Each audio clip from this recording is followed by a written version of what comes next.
20 de junho de 1994. A chamada foi feita às 7h10 da manhã. David parecia angustiado e estava lamentando.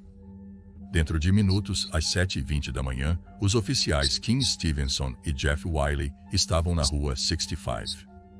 A manhã estava fria, a escuridão quase absoluta. Eles subiram o caminho com cautela, com seus revólveres e lanternas prontos. A casa, aparentando ser frágil e deteriorada, surgiu da escuridão. Eles avistaram um homem através da janela, presumivelmente David, encolhido e sem resposta. Com a porta trancada, quebraram um vidro para entrar. Eles encontraram David caído no quarto. Enquanto se aproximavam dele armados, ele murmurou: "Todos estão mortos. Eles estão mortos, todos mortos", e apontou para a sala de estar. O oficial Stevenson perguntou a ele quantos estavam na casa. "Somos 6", respondeu David. Havia balas no chão, e mais tarde, mais de 1000 rodadas de munição seriam encontradas no guarda-roupa de David. Na sala de estar, eles encontraram o corpo de Robin Bain, de 58 anos, com um rifle calibre 22 ao seu lado e um silenciador por perto.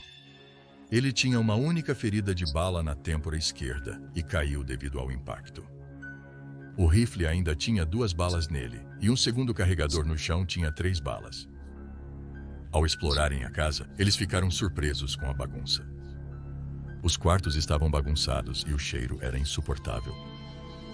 Eles encontraram Lanyat Bain, de 18 anos, sob um edredom em um quarto, com 3 ferimentos de bala na cabeça. No final do corredor, eles encontraram Margaret, de 50 anos, deitada na cama sob seu edredom, com um tiro na cabeça perto do olho esquerdo, provavelmente enquanto ela dormia. No andar inferior, depararam-se com uma cozinha suja, com pratos empilhados na pia. Um oficial adentrou um cômodo oculto por uma cortina espessa e achou Errol Abain, de 19 anos. Ela havia sido baleada no lado direito da testa e caído como se estivesse implorando por sua vida. Durante esse calvário, ouviam Davi no andar de cima, tagarelando com um dos oficiais. Os paramédicos, agora no local, estavam verificando David, que continuava repetindo: "As mãos negras estão chegando. As mãos negras estão chegando." Suas pálpebras estavam tremendo, e ele reclamava de dor de cabeça e náusea, mas sua frequência cardíaca e níveis de oxigênio no sangue estavam normais. Ao retornarem ao andar superior, notaram que só haviam encontrado 4 corpos. Eles se dividiram de novo, e um deles achou uma porta no quarto de Margaret, que dava para outro cômodo. Dentro encontraram o corpo ensanguentado de Stephen, de 14 anos. Havia claros sinais de luta e Stephen tinha 3 ferimentos de bala na cabeça. Posteriormente, encontrariam uma luva de ópera branca com sangue do avesso e a lente de um óculos. De volta à sala de estar, um policial notou um computador com uma única frase na tela: "Desculpe, você é o único que merecia ficar." Dado o que tinham visto, parecia um homicídio seguido de suicídio. Do lado de fora, eles entraram na caravana de Robin Bain e encontraram uma coleção de romances de mistério de assassinato, um arrepiante presságio das reviravoltas que estavam por vir em um caso que se tornaria o mais discutido na nação e continua a dividir a Nova Zelândia atualmente. Esta é a história dos Bain. Do massacre da família Bain. A família Bain era uma unidade complicada e um tanto disfuncional. Robin e Margaret Bain, ambos professores treinados, se conheceram em uma igreja presbiteriana em Dunedin e se casaram em agosto de 1968. Seu primeiro filho, David, nasceu antes de embarcarem em seu trabalho missionário em Gollum, Nova Bretanha, uma pequena ilha da Papua Nova Guiné. Durante sua estadia em Gollum, eles receberam 2 filhas, Arawa em 1975 e Lanyat um ano depois. Robin trabalhou arduamente no colégio de formação de professores, enquanto Margaret se dedicou ao estudo da antropologia e da cultura local. Sua casa refletia seu estilo de vida. Adornada com artesanatos e relíquias locais, frequentemente parecia caótica e era mal mantida devido às suas agendas agitadas. Após alguns anos, eles se mudaram para Port Moresby, a capital da Papua Nova Guiné. Sua casa era conhecida pelo caos, e a família levava um estilo de vida boêmio. Os filhos dela eram vistos com frequência correndo por aí nus. O mais jovem deles Filho, Stephen. nasceu em 1980. Margaret educou seus filhos em casa. Ela tentou matricular David em uma escola internacional aos 11 anos, mas ele foi intimidado devido à sua natureza desajeitada e introvertida. Então, ela o retirou. Margaret buscou auxílio psicológico para sua família, mas comumente ignorou as recomendações recebidas. Ela era vista como controladora. Ao retornar para Dunedin, a família foi aconselhada a consultar uma equipe de conselheiros, mas Margaret não acatou o conselho deles. Por fim, eles se mudaram para a Rua Avery, número 65. A dinâmica familiar mudou drasticamente. Robin e Margaret estavam distantes, com Margaret interessando-se pelo espiritualismo da nova era. Ela acreditava ter uma conexão com Winston Churchill em uma encarnação anterior e mantinha um diário classificando seus familiares com base em quão possuídos pelo diabo eles estavam. David sempre foi o menos possuído, Robin o mais. Com Laniat. Em segundo lugar próximo. Ela se referiu a Robin como um filho de Belial, um dos 4 príncipes coroados do inferno. O próprio David Bain não estava sem controvérsia. Ele era apaixonado por música. Ele ingressou em um coral masculino e posteriormente estudou música clássica na universidade. Porém, seu comportamento controlador, como monitorar os movimentos de sua irmã Eroa, preocupou seus amigos. Margaret comentou a um amigo, uma semana antes dos assassinatos, sobre sua preocupação com o comportamento controlador de David em relação aos irmãos. Arawa, a primogênita, era uma aluna dedicada. Ela estudava para ser professora. Apesar do estilo de vida não convencional da família, Arawa estava se saindo bem e tinha um futuro promissor pela frente. No entanto, foi relatado que ela temia David, seu irmão mais velho. Ela temia a próxima reunião de família e se sentia desconfortável com David possuindo uma arma de fogo em casa. Arawa contou aos amigos que David ameaçou outros familiares e que ela tinha medo dele. Laniat, diferente de Arawa, estava muito perturbada. Ela morava em Dunedin, mas estava hospedada em uma pensão na rua Russell. Às vezes, ela ficava com o pai na escola Taiari. Desconhecido pela sua família, Laniat era uma trabalhadora sexual e usuária de drogas. Ela estava abertamente contando a completos estranhos que teve vários abortos e foi molestada pelo próprio pai. Durante uma consulta médica, Laniat foi diagnosticada com DSTs. Quando aconselhada a se abster de sexo por 4 dias, ela disse que não era possível e, aparentemente, recebeu uma ligação naquele momento, de seu namorado ou amigo cafetão, Dean Cottle. Um amigo de Laniat recordou que uma semana atrás ele dissera que compareceria a um encontro familiar convocado por David. Ela planejava revelar sua vida oculta como profissional do sexo. Alguns até ouviram ela dizer que iria revelar para toda a família sobre seu relacionamento incestuoso com o pai. Nesse ponto, Laniat estava tentando se redimir. Ela deixou a prostituição e arrumou emprego em um café. Laniat, como Arawa, tinha medo de Davi.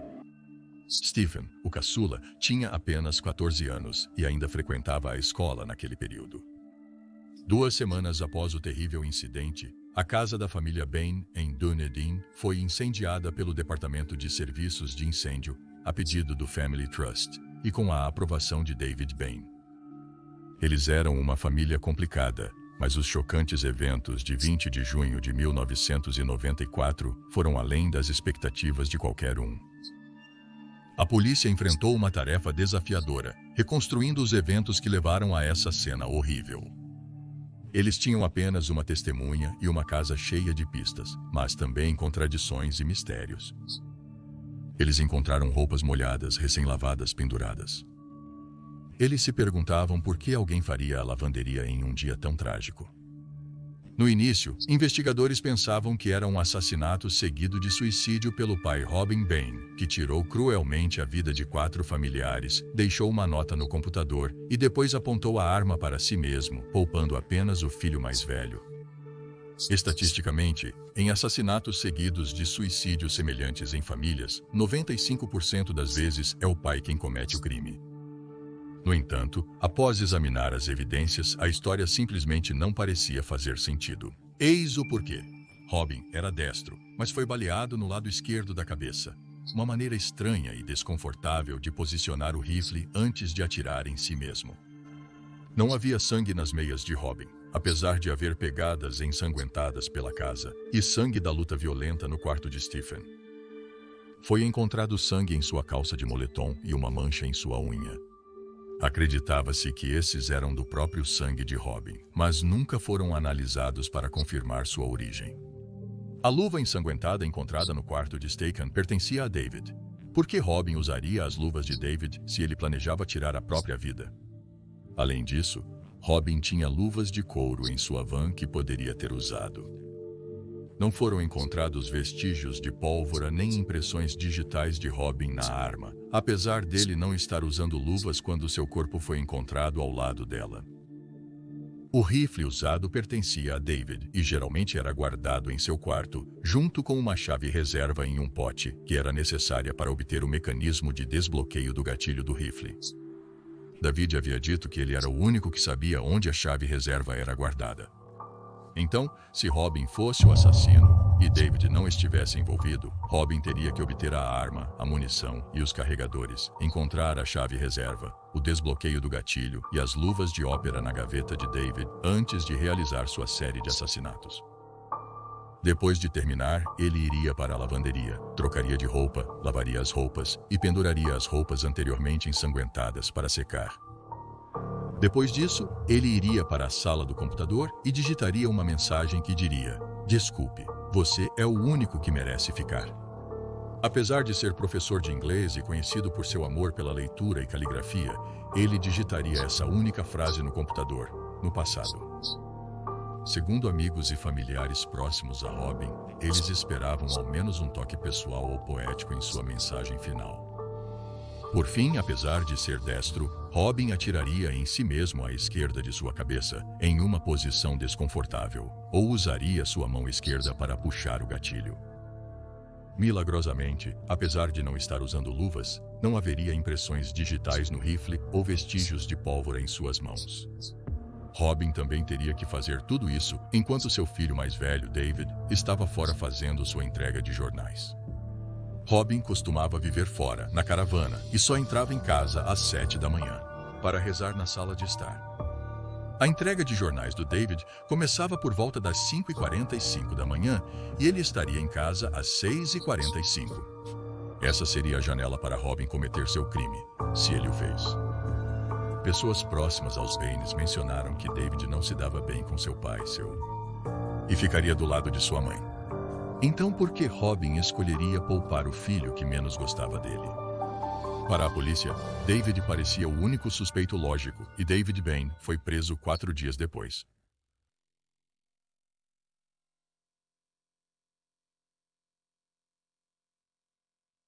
Há mais motivos para a sua prisão. As declarações de David eram inconsistentes. Ele afirmou ter encontrado sua mãe primeiro, depois seu pai. No entanto, durante sua chamada de emergência, ele declarou No dia do incidente, David relatou chegar em casa às 6h42 da manhã, após completar sua rodada de entrega de jornais. Ele discou o número de emergência às 7h09 da manhã, deixando um intervalo de 25 minutos sem explicação. Durante esse período, ele se lembrou de ir ao seu quarto, visitar a lavanderia, lavar as mãos, retornar ao seu quarto e encontrar seus pais. Ele disse à polícia que tinha episódios de apagões e não conseguia se lembrar de nada. David tinha ferimentos inexplicados, incluindo uma ferida na testa, um arranhão no joelho, nós dos dedos avermelhados e arranhões no peito. A polícia teorizou que as lesões de Stephen provavelmente resultaram de uma luta. No quarto de Stephen, eles encontraram as luvas de ópera ensanguentadas de David e uma lente no chão que combinava com os óculos dele, faltando uma lente. Um suéter verde lavado por David naquela manhã tinha fibras que combinavam com as encontradas embaixo das unhas de Stephen. Inicialmente, David afirmou que o suéter pertencia a Arawa, mas depois declarou que era de Robin. O mesmo suéter parecia ter manchado de sangue as molduras das portas da casa. O ácido desoxirribonucleico de Stephen também foi identificado nas roupas que David Bain estava usando quando a polícia chegou. Isso contradiz as afirmações de David de que ele não entrou no quarto dos irmãos naquela manhã. Gotas de sangue foram encontradas nas meias de David, e 5 pegadas de meia ensanguentadas foram rastreadas do quarto de Margaret até o quarto de Lanit. Essa evidência de pegadas foi significativa no caso. O comportamento de David após os assassinatos também o incriminou. Ao conversar com os amigos de Awara e Lanit, foi revelado que eles temiam David. Além disso, Margaret havia falado com sua amiga, dizendo a ela que pediu a David para diminuir seu controle sobre seus irmãos, lembrando-o de que ele não era o pai deles. Ela confidenciou a uma amiga suas preocupações sobre as alucinações de David. Alguns dias antes Do evento? Durante o ensaio do coral, David se retirou para uma sala nos fundos. Ele tirou os óculos e caiu em silêncio em um transe. Ele afirmou mais tarde não ter nenhuma lembrança do evento e disse que desmaiou. Esses incidentes marcaram uma mudança peculiar no comportamento de David. Além disso, uma autópsia conduzida pelo Dr. Dempster revelou que a ferida de Robin era uma ferida quase de contato. No entanto, o ângulo e a trajetória da bala através da cabeça de Robin tornaram a teoria do suicídio improvável. A posição necessária para segurar o rifle nesse ângulo dificultaria o acesso ao gatilho. Robin foi baleado quando se ajoelhou para rezar às 7 horas, por David se aproximando dele pela esquerda. O julgamento de David Bain iniciou-se em maio de 1995, quase um ano após os homicídios. A acusação argumentou que Dave matou sua mãe, 2 irmãs e irmão antes de fazer sua rota de jornal por volta das 5h45 daquela manhã. Eles disseram que ele brigou com seu irmão, Stephen, o que causou seus ferimentos. Segundo eles, David acordou às 5 da manhã, acessou o bloqueio do gatilho com sua chave reserva, carregou e montou seu rifle semiautomático, Winchester calibre 22 e silenciador, e então matou os membros de sua família. Uma luta com seu irmão Stephen resultou na estrangulação de Stephen e na deslocamento de uma lente dos óculos de David. David lavou a blusa verde que usava, saiu para entregar jornais às 5h45 da manhã e voltou para casa 1 hora depois. Ele então digitou o bilhete de desculpas no computador. E então ficou à espera de seu pai entrar em casa como ele normalmente fazia às 7 da manhã. Enquanto ele orava, David se aproximou sorrateiramente e atirou nele na cabeça. Isso é consistente com a posição da sala de computadores e como o corpo do Robin foi encontrado. David então chamou os serviços de emergência 25 minutos depois. A acusação questionou A alegação de David de ouvir os sons de engasgo de sua irmã Laniat, sugerindo que ele estava presente logo após ela ter sido baleada. Em 29 de maio de 1995, David foi condenado após um julgamento de 18 dias. Ele foi condenado à prisão perpétua, sem liberdade condicional por 16 anos. David manteve sua inocência durante todo o julgamento e cada vez mais pessoas acreditavam nele. Um de seus maiores apoiadores foi o ex-atleta profissional do All Blacks da Nova Zelândia, que se tornou empresário, Joe Carambu. Chamou isso de a maior injustiça na história da Nova Zelândia. As pessoas alegavam que não havia um motivo claro para David cometer o crime, e muitas informações cruciais foram descartadas de serem ouvidas no julgamento, como o suposto abuso sexual de Laniat por seu pai Robin Bain. Revisitando estatísticas em crimes como esses, 95% dos casos em que ambos os pais foram mortos, o perpetrador era o pai, e apenas 1% dos condenados era o filho adulto. Esse era o 1% da Nova Zelândia? Por fim, nesses casos, há um evento desencadeador que vamos examinar agora. Um pedido de novo julgamento foi aprovado pelo Conselho Privado em Buchan, que para casos da Nova Zelândia, antes de 2004, era equivalente a um Supremo Tribunal. Então, 13 anos após sua condenação, a defesa teve a oportunidade de apresentar evidências não permitidas no julgamento original e contestar as conclusões anteriores da acusação. Em junho de 2009, a defesa apresentou o caso de um homem de 2 caras, profundamente deprimido, que estava tendo relações sexuais com sua própria filha e temia que ela estivesse prestes a contar para sua família e para o resto do público. Ele surtou e decidiu matar sua família antes que a verdade fosse descoberta. Rumores sugeriam que Laniat revelaria o relacionamento incestuoso deles na reunião familiar. Se isso é verdade, por que ele poupou seu filho? Talvez nunca saibamos. A defesa enfrentou um grande desafio. Para persuadir o conselho privado de que David Bain não matou sua família, mas sim seu pai, Robin, que o fez. Eles apresentaram 9 argumentos-chave para apoiar sua reivindicação. Inicialmente, questionaram a saúde mental de Robin antes do ocorrido trágico. Ele parecia ser um cidadão respeitável, mas uma descoberta chocante em sua escola expôs um lado mais sombrio. Seu escritório era um desastre, cheio de correspondências não abertas e sujeira. Mas a coisa mais horrível era um boletim informativo que ele havia enviado aos pais, contendo histórias horríveis de massacres familiares escritas por seus alunos. Ele inspirou essas fantasias violentas e o que elas revelam sobre sua própria mente distorcida. Em segundo, questionaram a falta de motivo para Davi. A acusação nunca mostrou nenhuma evidência do suposto abuso de Laniate por Robin, que deveria desencadear sua fúria. Ao contrário, várias testemunhas testemunharam que Laniate havia confidenciado a eles sobre ser sexualmente abusada pelo próprio pai, Robin. Poderia isso ter sido a razão pela qual Robin estourou e matou sua família? Em terceiro, eles destacaram o mistério das pegadas ensanguentadas. Elas foram encontradas nos quartos de Margaret e Laniate e mediam 280 milímetros. A polícia presumiu que pertenciam a David, que usava meias naquele dia, mesmo que seu pé fosse de 300 milímetros e o de Robin de 270 milímetros. A defesa alegou que as impressões eram de Robin e que ele trocou de roupa após os crimes, deixando as peças ensanguentadas na lavanderia. Para provar isso, eles conduziram um experimento com David, usando uma meia embebida no sangue de uma vaca e caminhando sobre um tapete. O resultado foi uma impressão de 306 milímetros bem maior do que a encontrada na cena do crime. Mas o tapete original foi destruído quando a casa foi incendiada e a evidência se perdeu. O conselho privado concordou que David não poderia ser o dono das impressões e que Robin era um suspeito possível. Em quarto lugar, contestaram o momento em que o computador na sala foi ligado. A acusação alegou que David matou sua família antes de sua entrega de jornais às 5h45 da manhã. E então retornou às 6h42 da manhã. Acreditava-se que o computador foi ligado às 6h44 da manhã. Por David, que digitou a infame mensagem: "Desculpe, você é o único que merecia ficar."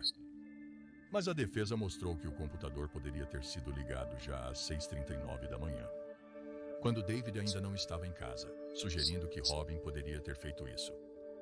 O conselho privado concluiu que a evidência era pouco confiável para provar a culpa de David.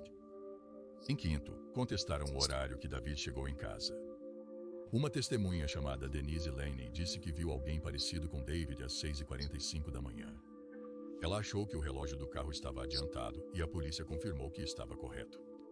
Porém, a defesa argumentou que o júri não foi avisado que a polícia checou o relógio do carro de Laney e confirmou que estava correto. Isso significava que David chegou em casa 5 minutos depois do declarado, então não ligou o computador no horário mencionado. Isso também implicava em menos tempo para encenar a cena e fazer a chamada de emergência. Junho de 2009. 2 anos depois, o novo julgamento de David Baines começou no Tribunal Superior em Christchurch. A equipe de acusação tinha um caso forte para provar que David Bain assassinou sua família na manhã de 20 de junho de 1994 e para rejeitar a alegação da defesa de que Robin Bain, um homem deprimido e frágil, era o assassino. Eles contestaram a versão da defesa para as luvas de ópera de David, manchadas com sangue encontrado no quarto de Stephen, e argumentaram que as impressões digitais no rifle mostravam que David usou a arma no dia dos assassinatos. Eles também apresentaram resultados de autópsia mostrando que a bexiga de Robin estava cheia de urina concentrada, sugerindo que ele não urinou antes dos assassinatos. A defesa contra-argumentou que o estresse poderia fazer alguém ignorar a vontade de urinar e que a próstata ligeiramente aumentada de Robin poderia ter retido urina na bexiga após urinar. Eles ainda contestaram a briga com Stephen, alegando que as lesões nas mãos de Robin eram devido a reparos na propriedade.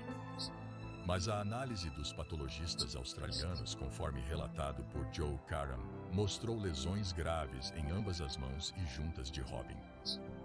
A equipe de defesa de David Bain argumentou que Robin Bain, não David, foi o assassino da família e vítima de suicídio. Eles criticaram a investigação por se concentrar apenas em David e preservar mal as evidências.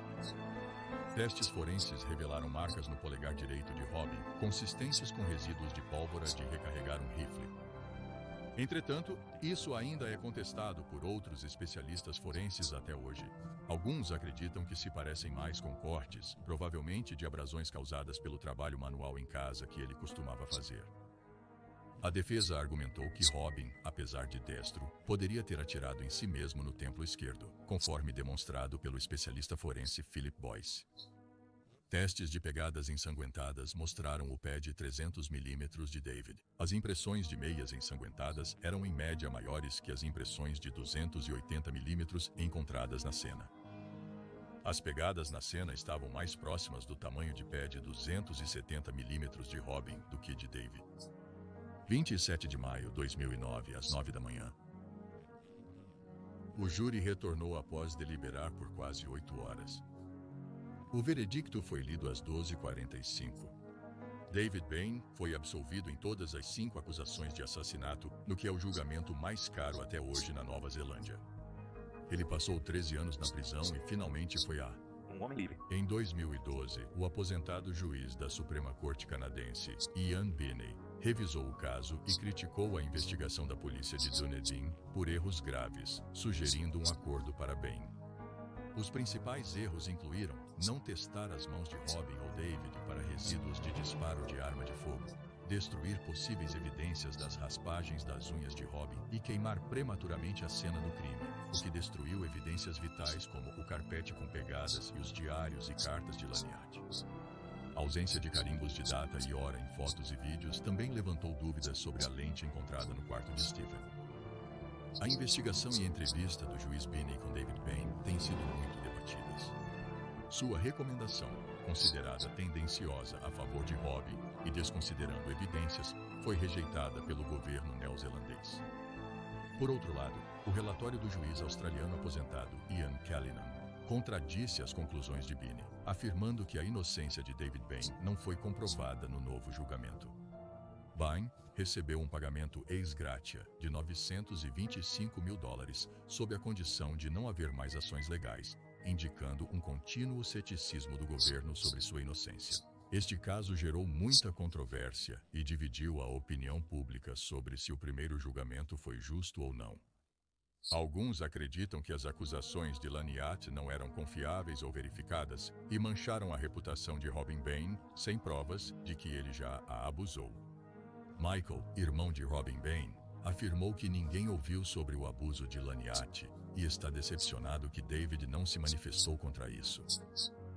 Eles também acham que os eventos do dia são ilógicos e se perguntam por que um pai que mataria sua família pouparia seu filho e faria todas as coisas extras que ele fez, como a lavanderia, usando as luvas do seu filho quando ele tinha as suas, e deixando uma mensagem em um computador em vez de escrever uma à mão, e finalmente se atirando na cabeça no ângulo que ele fez.